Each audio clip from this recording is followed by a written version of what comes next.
हम अपनी इच्छाएं पूरा करने के लिए भाग रहे हैं और यही दुख का सबसे बड़ा कारण है। यही दुख का सबसे बड़ा कारण है। इसलिए आज का यह आयोजन जो ध्यानी जी ने किया, मैं उनका शुक्रगुजार हूं कि हमारे बीच भिक्षु हैं, हम उनसे कुछ सीखेंगे, अपने जीवन को सार्थक करेंगे। तो मैं इनका धन्यवाद करता हूं और आप लोग इन चीजों को ढंग से समझिए। एक और कथा के साथ मैं आपको इसको और एक्सप्लेन करना चाहता हूं। कालखंड है सम्राट हर्षवर्धन का। कालखंड है सम्राट हर्षवर्धन का। वेनसांग सिंह दो चीनी यात्री हैं और ये यात्रा करने नहीं आए, ये धर्म को सीखने आए थे। ये दोनों यात्री भारत से धर्म सीखने आए थे, यहां धर्म की खोज में आए थे। यहां से तमाम जो साहित्य था, सारी चीजें खोज करके सिंह और वेनसांग ले गए हैं चीन। लेकिन उससे वहां का राजा संतुष्ट नहीं हुआ। उसको लगा कि ये तो लिखा पढ़ा है और ये लोग जो जाने हैं वो ले आए हैं, लेकिन ये अर्हत तो है नहीं। वेनसांग और सिंह अर्हत तो है नहीं। सही चीज तो वही बताएगा जो अर्हत हो, जो अर्हत हो वही बताएगा सही चीज।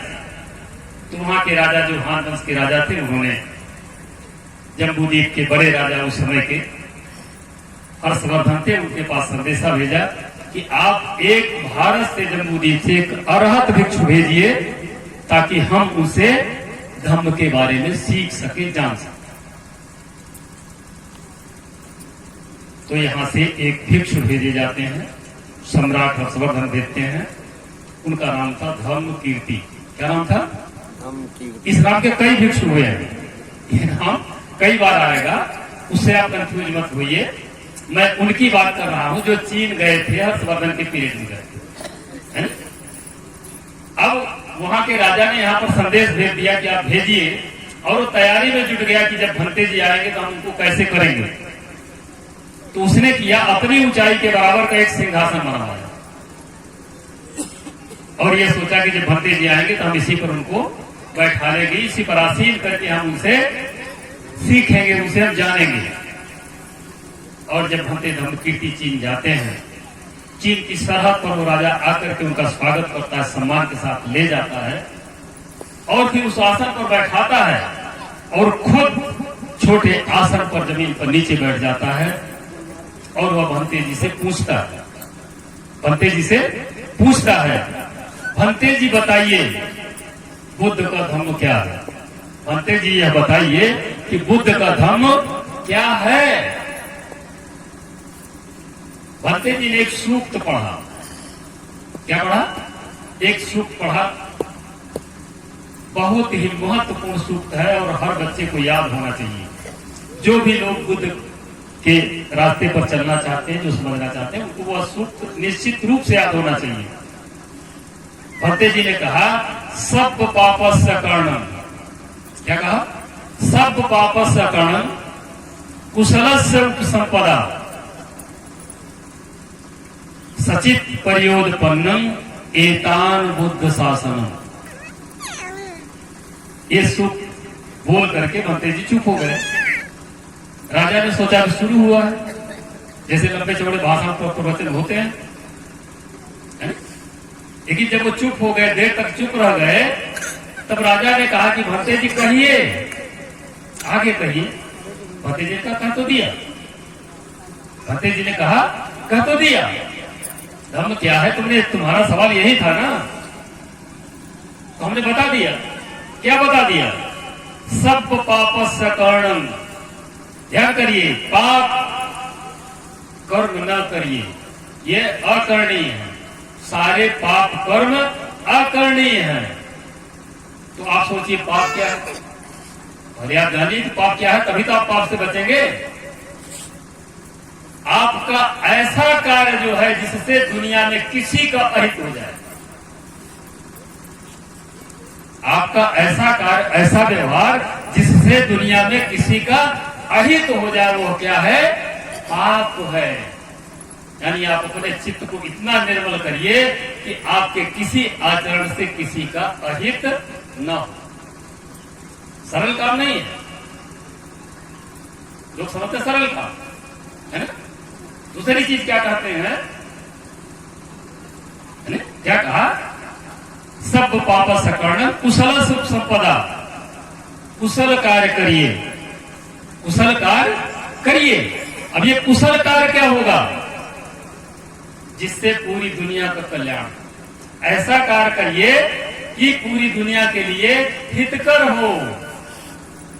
आपके किसी काम से किसी का अहित नहीं होना चाहिए। आगे कहते हैं सचित परियोदपन्नम एतान बुद्ध शासनम। अपने चित्त को निर्मल करते रहिए, अपने चित्त को निर्मल करते रहिए। यही बुद्ध का शासन है, यही बुद्ध का धर्म है ना।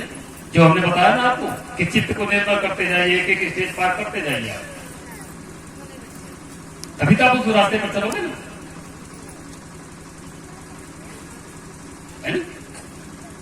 तब राजा बोला कि भंते जी ये तो बहुत आसान है, यह जो बात आप बता रहे हैं ये बहुत सरल है, और इतना सरल है कि इसको 5 साल का बच्चा भी जान ले। इसमें कौन सी कठिनाई की बात है ना। उसने कहा इसको 5 साल का बच्चा भी जान सकता है।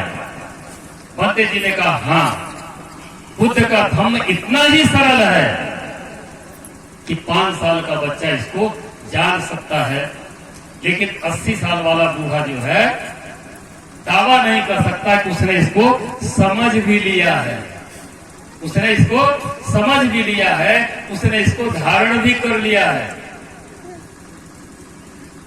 वैद्य की बात कि वो राजा उसमें 80 साल का ही था, तो उसको लगा यार तो हम भी नहीं जान पाए, हमारी ये पूरी 80 साल की जिंदगी बेकार चली गई, हम भी तो ये नहीं समझ पाए हैं। इतना कहने के बाद भंते जी आसन से उतरते हैं और जाकर के एक जंगल में बैठ जाते हैं।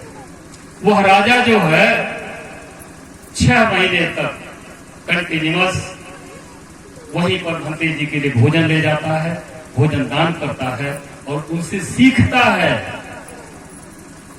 और जब सीखता है तब बुद्ध का धम्म उनके जीवन में उतरता है। वहां पर वो बुद्ध की 2 मूर्तियां बनवाता है। अद्भुत है, दुनिया में कहीं नहीं है, है ना।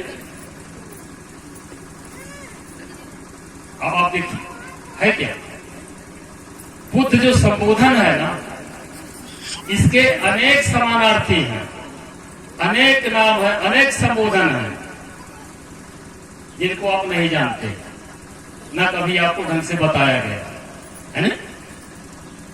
उसी में से एक बुद्ध का जो एक और संबोधन है वो है सहस्त्रबाहु।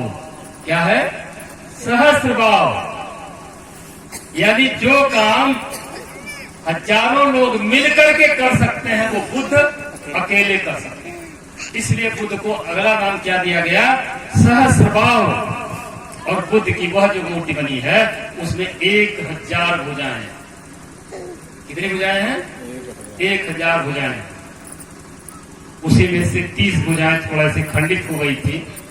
पिछले साल वो 3 महीने तक पूरा बंद रहा, फिर गोल्ड के प्लेटफॉर्म से उसको जो है सजा करके तैयार किया गया, और जिस दिन खोला गया था उसी दिन भारत के प्रधानमंत्री नरेंद्र मोदी उस बुद्ध विहार में जहां पर वो मूर्ति लगी। तो सोचिए आप, बुद्ध 45 वर्षों तक किसी धरती पर घूमते रहे, यही का कल्याण करते रहे, लेकिन बुद्ध को जाना किसने? चीन ने। बुद्ध को समझा किसने? चीन ने। हमने नहीं समझा, हम तो भुला दिए। दूसरी और एक मूर्ति वहां पर बनी हुई है, उसी राजा ने बनवाया था, वो बुद्ध की दूसरी मूर्ति है ना। बुद्ध को 10 बलधारी भी कहा जाता है, बुद्ध को 10 बलधारी भी कहा जाता है। क्यों कहा जाता है? उन्होंने 10 पारमिताओं को जाना था, समझा। 10 पारमिताओं को, इसलिए उनको 10 बलधारी भी कहा जाता है। इसलिए जब 10 बलधारी की मूर्ति बनाई जाने लगी तो उसमें 20 भुजाएं बना,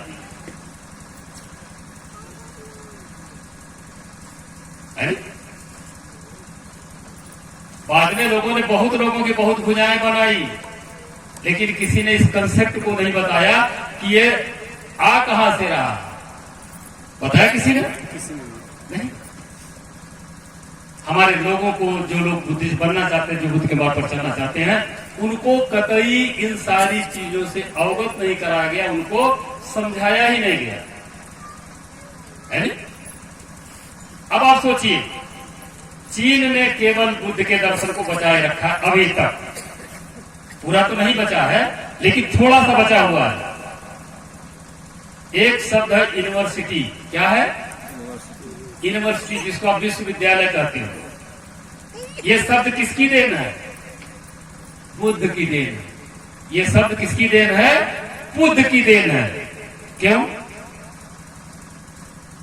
बुद्ध का जो संघ था, जो संघ था, उसमें कोई बैन नहीं था कि कौन आएगा कौन नहीं आएगा।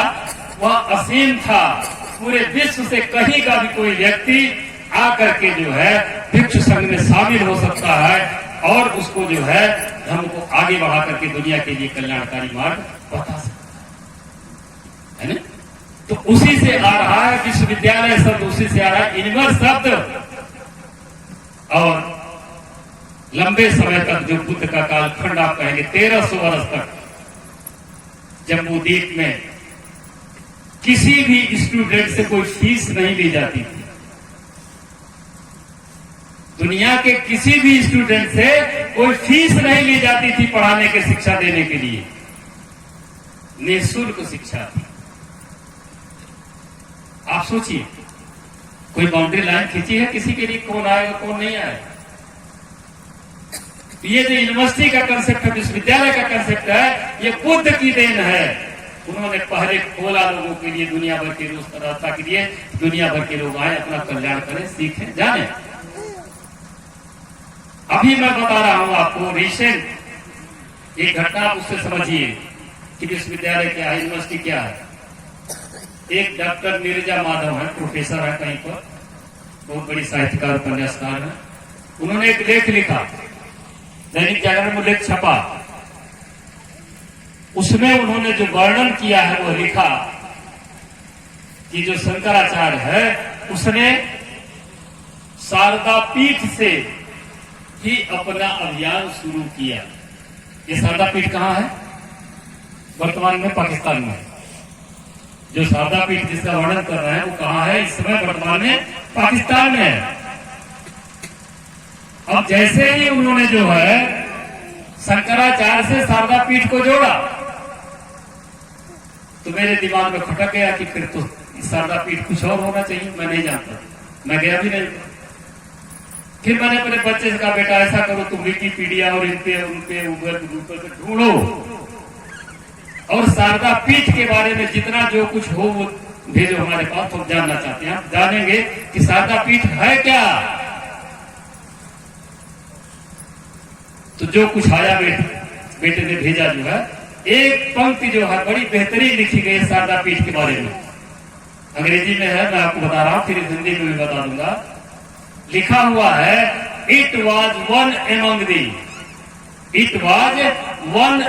The most prominent temple universities. क्या कर रहा है? It was one among the most prominent temple universities. ध्यान करिए आप, टेम्पल और यूनिवर्सिटी एक ही साथ लिखा जा रहा है, अलग अलग नहीं है, है नहीं। जब तक आप टेम्पल शब्द को यूनिवर्सिटी के साथ मिला करके नहीं पढ़ेंगे तब तक आप कोई अर्थ जानेंगे। बड़ी चीज मिली हमको वहां से। फिर मैंने जेएनयू के जो है स्कॉलर से पूछा, हमने फोन किया, हमारे परिचित था, तब कहा, बेटा तुम बताओ जरा, तुम शारदा पीठ के बारे में क्या जानते हो? तुम शारदा पीठ के बारे में क्या जानते हो? बड़ी रिमार्केबल चीज उसने बताया। उसने कहा, सर जी जो शारदा पीठ है ये कुंडलवन में है, और यहीं पर कनिष्क ने चौथी बौद्ध संगीत कराया था, और उसके बाद एक शिक्षण संस्थान स्थापित हुआ था, यूनिवर्सिटी स्थापित हुई थी, उसी को कहते हैं शारदा पीठ। आज पीठ के क्या माने हैं? आज तो पीठ का अर्थ बदल दिया गया ना। पीठ शब्द जो है वह शिक्षा का केंद्र है, विद्यापीठ कहा जाता है। समझिए आप। तो सवाल होता है कि फिर यहां पर टेम्पिल शब्द क्या आया है? टेम्पिल का मतलब क्या है? टेम्पिल को आप मंदिर कहते हो, है ना? उस समय मंदिर किसको कहा जाता था? जहां पर देवता निवास करते थे, जहां पर देवता निवास करते थे। देवता कौन है? देवता मूर्ति नहीं है नहीं?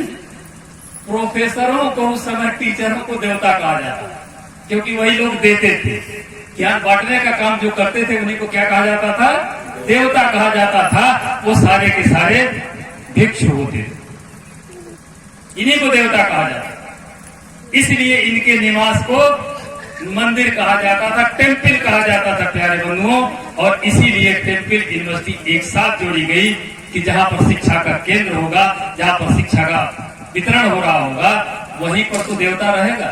मंदिर वहां बनाओ, यानी यह मंदिर जो कहा गया, किसको कहा गया है? प्रोफेसरों के आवास को। आज मंदिर क्या है? वहां पर कौन देवता है? पूरा सारी चीजें बताते लेता है, बल लेता है, लेता है। तो आप समझिए। और अगर आप स्पष्टीकरण जानते हैं तो एक पुस्तक लिखी गई है ईसा मसीह के जीवन पर। किस पे लिखी गई है? ईसा मसीह के जीवन पर, और उस किताब की टाइटल है लास्ट 13 ईयर्स। किताब की टाइटल है लास्ट 13 ईयर्स।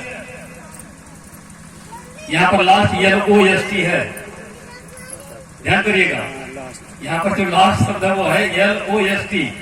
लास्ट माने खो जाना, लास्ट माने खो जाना या गुप्त रहना।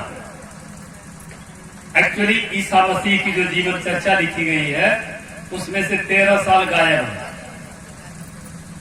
वहां पर जहां पर उनका सब कुछ था, जहां पर उनका जन्म हुआ, जहां पहले, वहां पर जो लिखा गया है उनका इतिहास, उसमें से 13 साल गायब हैं। तो सवाल उठता है कि 13 साल कहां गए? प्यारे बंधुओं, ईसा मसीह 13 साल उसी कुंडलवन में आके रहे थे, और उन्होंने जो शिक्षा ग्रहण किया था, भिक्षुओं से शिक्षा ग्रहण किया था। और भिक्षुओं के लिए अंग्रेजी में जो लिखा हुआ है, बड़ा क्लियर उसी में लिखा हुआ है। लास्ट वाला जो वर्डन आया उसी में लिखा हुआ है कि वैदिक स्कॉलर्स ट्यूटोर्ड ईसा। वैदिक स्कॉलर्स ट्यूटोर्ड ईसा। अब आप सोचिए, इन भिक्षुओं के लिए, इन स्कॉलर्स के लिए, प्रोफेसरों के लिए जो शब्द लिखा गया, क्या लिखा गया है? वैदिक स्कॉलर्स। वेद शब्द कहां गया? इसी से आया है नहीं? वेद का मतलब होता है ज्ञान। वेद का मतलब होता है ज्ञान, यानी जो लोग ज्ञान को बांटते हैं, दे आर द वैदिक स्कॉलर्स। इन भिक्षुओं के लिए कहा। तो ईसा मसीह कौन हुए? किससे शिक्षा पाए? किसका प्रचार किए? जो शिक्षा पाए थे भिक्षुओं से, ईसा मसीह वही प्रचार कर रहे हैं, और वही दुखदायी हो गया लोगों को। ये तो सबको जानकार बनाए दे रहा है, सबको प्रश्नकर्ता बनाए दे रहा है। बड़ी आफत होगी और इसका उनको दंड भुगतना है। मैं अपनी बात को विराम दूं एक और इंस्टांस के साथ मैं आपके सामने लाऊंगा। जब भारत के संविधान की रचना हो रही थी, भारत के संविधान की ड्राफ्टिंग हो रही थी, रचना हो रही थी, उस समय जो है 2 पुस्तकें और लिखी गई हैं, 2 शोध ग्रंथ हैं। बगैर उनको जाने आप भारत के संविधान को नहीं जान सकते। क्यों?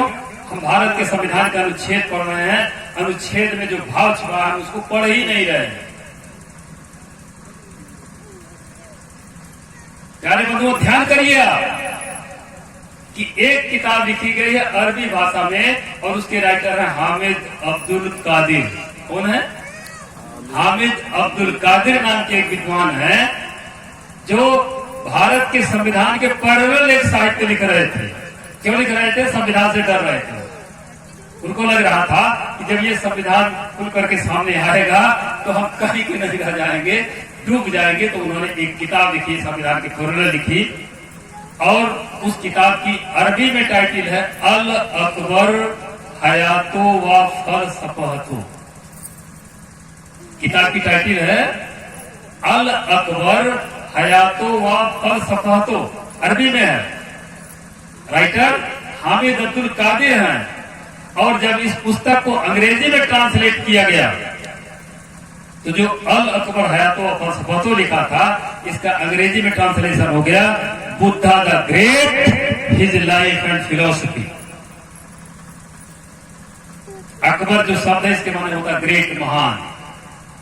अकबर उसका नाम नहीं है जिसको आप नाम तो जलालुद्दीन था, है नहीं? और जो अल शब्द है ये अल्लाह का शॉर्ट फॉर्म है ना? अल्लाह का शॉर्ट फॉर्म है। उसी किताब में हामिद अब्दुल कादिर लिखता है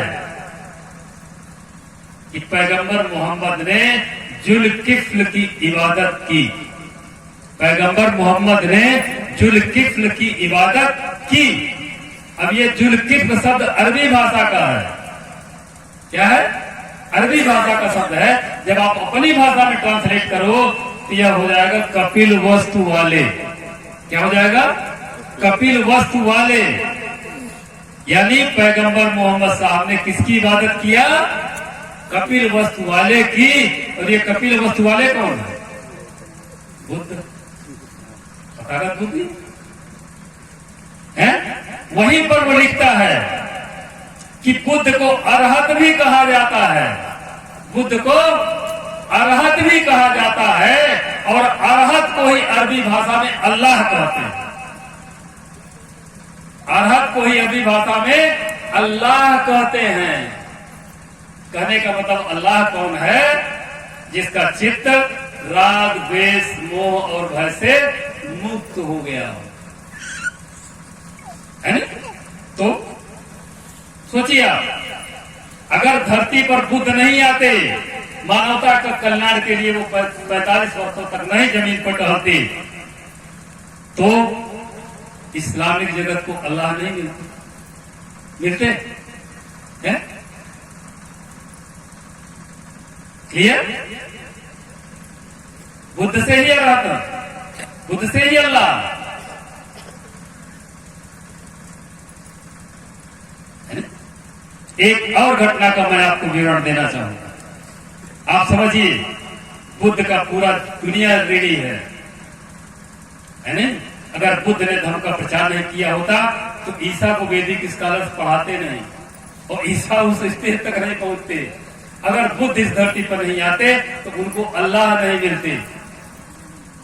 एक और घटना है, तथागत बुद्ध कहा जाते हैं उज्जैनी। तथागत बुद्ध कहा जाते हैं उज्जैनी। उस समय उज्जैनी के राजा थे महाराजा प्रद्योत। कौन थे? महाराजा प्रद्योत उज्जैनी के राजा थे, और वो बुद्ध के अनुयायी थे। और जब बुद्ध के अनुयायी हुए, बुद्ध के संपर्क में आए, तो उन्होंने पूरे राज्य को बुद्ध के समर्पित कर दिया। और वो कहते थे राजा मैं नहीं हूं, यहाँ के राजा बुद्ध है।